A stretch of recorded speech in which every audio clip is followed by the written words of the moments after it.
Hi! It's Mommy April and welcome to my vlog. Samahan niyo ako sa first vacation namin with my baby girl, my birthday girl, baby fur. And ayun nga, namasyal muna kami sa Mega Mall before mag-check-in dito sa Twin Towers Condotel. That's their lobby, napakaganda. And after check-in, umakit na kami sa room. Tingnan nyo naman, napakalawak, napakaganda. Sulit na para sa, I think, 2-3 na binayaran namin para dyan sa room na yan for 22 hours stay. Yan, nag-ikot-ikot muna kami, nagpahinga saglit kasi pupunta pa kami ng Mega Mall, which is ilang kembot lang, nasa tawid lang, nasa tapat lang ng hotel. Pupunta pa kami ng Mega Mall para mag-eat ng merienda. So, nag-picture-picture muna sila.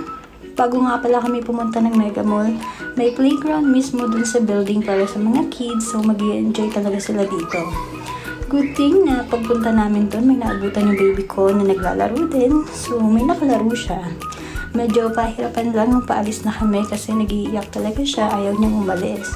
Pero kailangan namin umalis para mag-eat muna ng merienda. After that, bumalik kami sa hotel for her DIY photo shoot. And ayan, naglaro lang kami ng ganda-gandahan. And by the way, 30 minutes lang yan. Mabilis natapos. Nakasama naman siya. Bumalik kami sa Mega Mall ng dinner kasi kailangan namin bumili ng cake para salubungin yung birthday niya.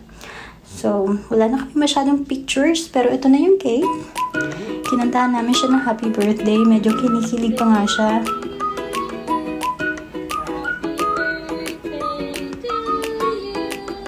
Kala mo walang pake pero kinikilig yan. Medyo nahihiya pa eh.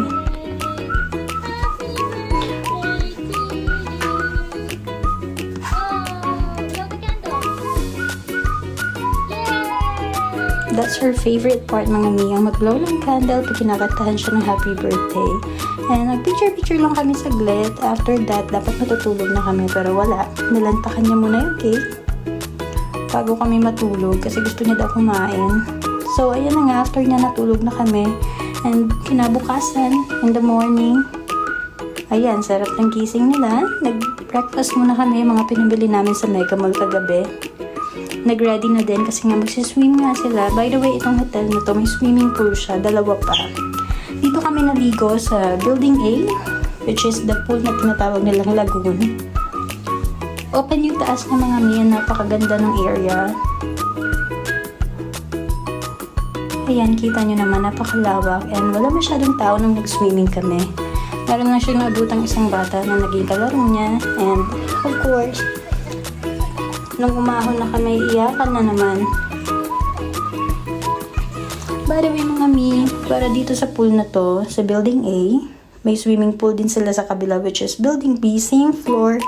And may daanan din naman doon, lalakarin mo lang saglit. Ayan, wave pool yan mga mi. After namin mag-swim, bumalik na kami sa room para mag-ready for checkout. Nagbihis lang kami. And ayan, nag-picture-picture saglit.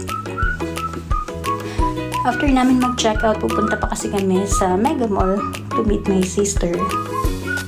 Mag-delivery daw siya ng food and bibigay niya yung gift para kay baby girl. So, ayan, nagkita na nga kami. Kumain kami dito sa Gringo and nag-request din kami kantahan siya ng happy birthday. Tingnan nyo mga miyo, kinikilig yan. Tuwang-tuwa ako sa reaction niya dyan mga mi kasi kinikilig siya, na nahihiya siya, na hindi mo alam kung anong gagawin niya.